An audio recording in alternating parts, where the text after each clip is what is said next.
2, 3.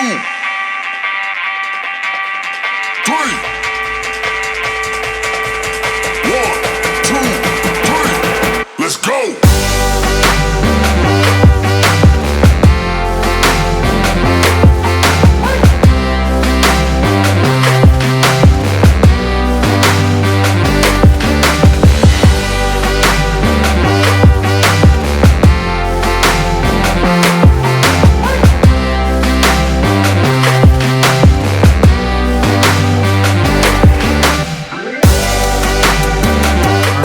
Welcome to HBAR on a lovely Tuesday evening. This is AZcrypto with MrFOMO. MrFOMO, we got a great episode today.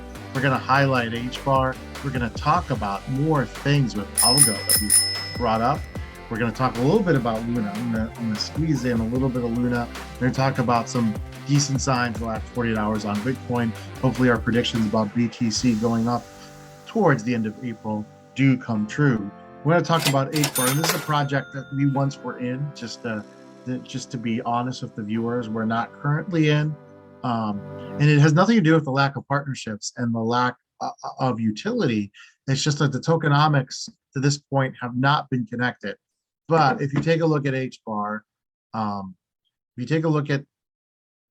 what it stands for, you know, they've got some amazing partnerships. And what really gets me going in a positive is they've got the governing council of Google, IBM, LG. I mean, you don't get those big name players in a lot of crypto. And they also do have Deutsche Telekom, which is Deutsche Telekom, mobile, and Boeing as well. I think I mentioned that. Now, they did have a partnership with Chainlink. That doesn't quite look as impressive now. Mr. Wonderful from Shark Tank has become a pretty big HBAR fan. He is invested in HBAR. He's talked about that in several videos. It was a rumor at one point, but now he talks more and more that he's really behind HBAR. He sees a big future. NFT.com, which is interesting, and I'll share my screen here really quickly about that. It's not quite ready just yet. You know, I'll share it right now. Unlock the NFT.com ecosystem with your Genesis key. So NFT.com, they want to become a huge competitor to OpenSea. Again, it's going to be tough because a lot of the exchanges are starting to pick up NFTs, but NFT.com is a pretty valuable URL. Yeah, so what a great name for your website. You know, I'm thinking if they can get some advertising on TV about it. NFTs are hot. There's still some people that are not in NFTs that would like to get in them, the general public. So again, and what an opportunity here to get in with HBAR. I mean, if you wanted to join this, get a Genesis key to jump in on this opportunity. This opportunity is sitting right in front of your face, isn't it? You know, this looks like an opportunity. So it's something that we might do ourselves. And I think what I want to say too is Australia. There was a credit card. There was a credit card application that Hedera was being built on. There was a lot of rumors that the countries were thinking about building on Hedera for the digital currency. So there's a lot there. The issue just has been with Hedera until recently there was no staking that just started, and the tokenomics just were not linked to the utility. If people were just buying utility, crypto for utility, I mean, HBAR would be up there. It really would be a monster. And it still, I think, has a chance to get a monster, but this to me is a more long-term coin. 4 billion is not a bad market cap, especially for something with this many players in it in terms of partnerships. I'm looking at the 52-week low, which is almost 14 cents, got all the way up to 57, so 19 cents. This would be one I would shy away from in the short term, probably, but if you are planning to hold a crypto for the next 5 to 6 years, getting in right now under 20 cents would make a ton of sense. What do you think? I love this price right now, especially as close as we are to the low in the last 52 weeks. You know, you're only 6 cents away from that bottom, and compared to the 52-week high at 57, that's a long way to run compared to how far it has to fall. So I like that. You mentioned TVL earlier. I looked that up. Even though they just started staking, they've already got 55 million locked. And so that's a good sign, especially this early. Especially, I think it's I have in my notes here, May 22nd was when staking actually started, or May of or April of 2022. I'm sorry, I wrote but yeah, April 2022, April 2022 is when that started. This company was, or this Hashgraph was started by Dr. Lehman Bard and Mance Harmon, and a Hashgraph is not a blockchain. There are a lot of people that will argue with you out there, and I've seen some of the videos where they talk about how you can't compare the two. I think you can. There's a lot of similarities. There's a lot of things there that are absolutely the same. You mentioned the use cases, payments, fraud mitigation, personal info, healthcare, education. They're even into microgrid technology and to storing green energy. There's actually tons of use cases that you can build on top of this. They recently got $5 billion into developing their native ecosystem. And that's one of the things that I like about them, is that they reinvest in development, not advertisements. But a hash graph is what they call, I struggle to understand why they call it a gossip on gossip system, but basically it's like an email chain. You've got basically 39 nodes. At some point, one of them gets the transaction, and then they forward that randomly onto the other ones until everybody has the transaction on their node. And then, which makes the average time of those transactions matter. And that time is actually baked into the hash graph, into the information that you can pick up. So time of transaction is something that you can also pick up, which is different than some blockchains. Well, while you're talking about that, the one thing that concerns me a little bit, max supply 50 billion, circulation right now 20 billion. It's a lot higher than some of the ones like Eagle that we've discussed before, and Luna, which is burning at a really high rate in the millions. So there is no burn right now with HBAR. So again, for me, my slight concern still, I think there's a ways to go with the tokenomics to really take advantage of the utility. But at some point, go ahead. There's two ways that people kind of look at circulating supply versus max supply. I've heard some people argue that difference between the two is available liquidity. The company can release those tokens in order to gain liquidity. But to me, that also doesn't that also make the token inflationary until they reach that max supply? Because well, depending on simple math, 50 billion is a lot more than 50 million. Anyone can do that math. Absolutely. And so yes, but right now the price is based on what's moving, right? Price is based on the circulating supply. That's technically all the way there. So it technically is inflationary if more coins can be released, because now they can dilute the value, right?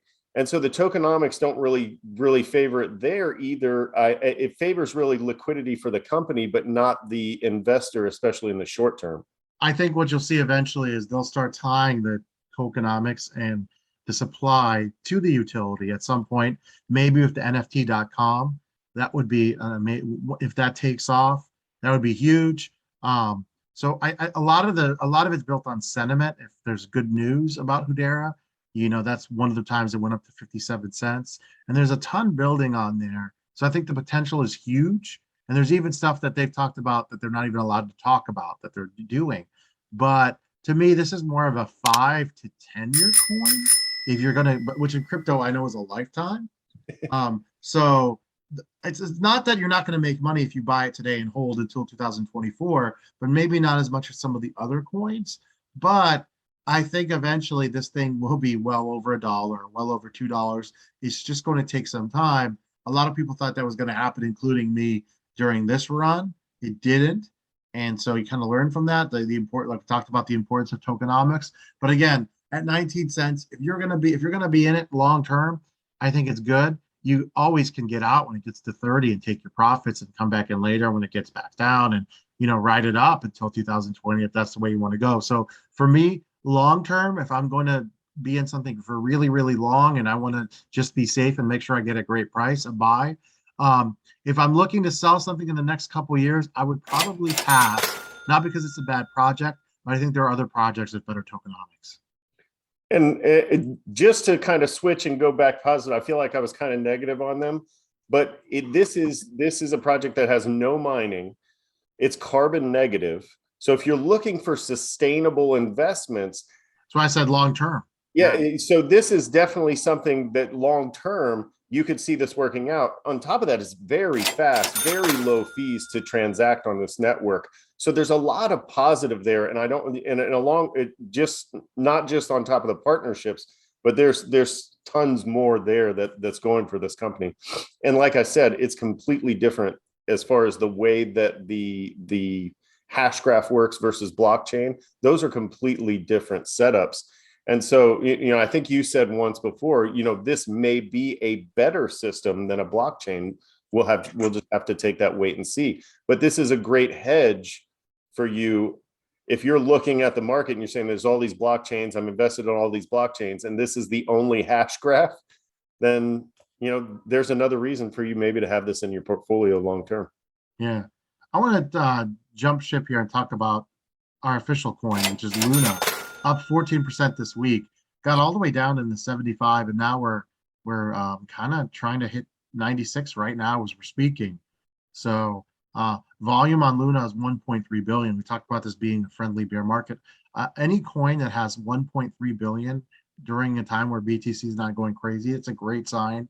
Again, guys, we keep telling you, when BTC finally does take off, Luna is going to be in the stratosphere. Right? The price now is nothing. And I originally had the 500 by 2024 to 2025. I upped it to 1,000, and that might be conservative, ladies and gentlemen, because they just keep burning. Right now, we are down to 354.1 million Luna in circulation. It's going to keep going down. So that's 354 million. What is it going to be in 2024, 2025? And it has the best tokenomics in the game, and they just keep doing partnership after partnership. That goes a long way to show you they've got great partnerships. They've got great things going for them. HBAR's got great partnerships, great things going for them. The difference there seems to be those incredible tokenomics and the buying of the Bitcoin, which is still in its infancy. The more and more, I think the CEO buys Bitcoin. These projects do that. I think you're going to see more projects follow that lead. Especially when Bitcoin gets hot right before the halving, I could definitely see it. And I'm starting to believe that we might get a run up before the halving even happens. That's kind of my theory. Is you might see some institutions and big name players saying, "Wait a minute, this price is about to jump ahead. Let me front run this thing," because I don't buying in the mid 40s versus buying at 100K, completely different experience. So I think you're gonna. My theory that I'm starting to hold is we might not have to wait till 2024, sometime in 2023. It's not to say give up now, because it only takes one or two countries or a big corporation to say, hey, Australia just announced there's going to be a Bitcoin ETF, so that's helping. So it only takes a couple major players in the world, and all of a sudden you get a bull earlier than expected. You have some pretty interesting information about ALGO, which is another coin that we're excited about. I was checking out some videos this week, and I happened to pass on Altcoin Daily's video, and they talked about ALGO shutting down the lights in Times Square on Earth Day. They're going to knock out the lights from 8 p.m. to 9 p.m. And that's going to be an advertisement for Algorand, but it's also going to equal in kilowatt hours 310 million transactions for Algorand, which is more than they would transact in an hour normally. I think they were up to just above 1 million a day when we were looking them up last week. They're at least as fast as Ethereum, but when you spread that out over kilowatt hours, that 1 hour it takes to power Times Square does 310 million transactions for Algorand. That's pretty impressive.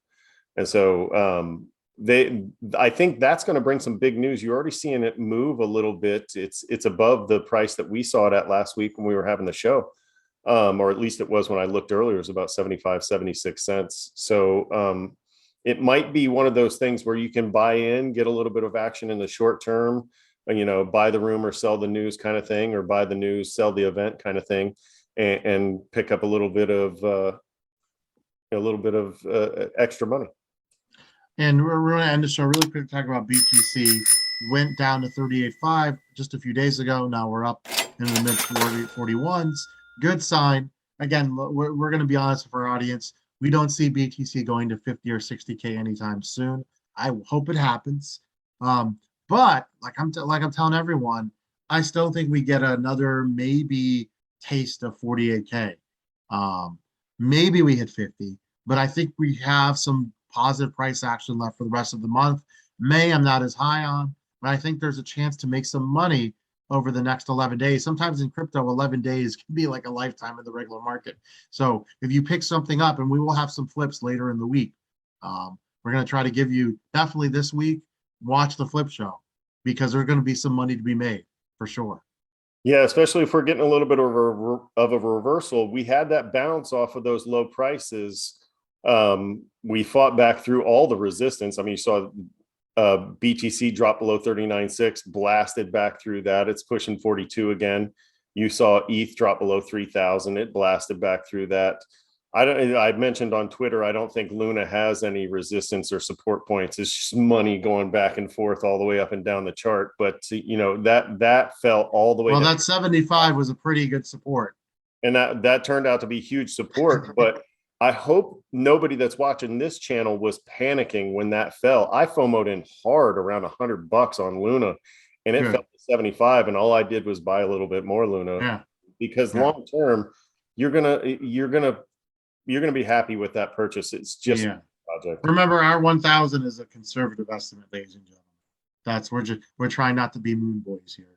But again, please hit the like. Please subscribe. Let's get more and more viewers, guys, so Mr. FOMO can put more money in the market. Let's do it. For Mr. FOMO, this is AZcrypto. We'll see you soon. See ya.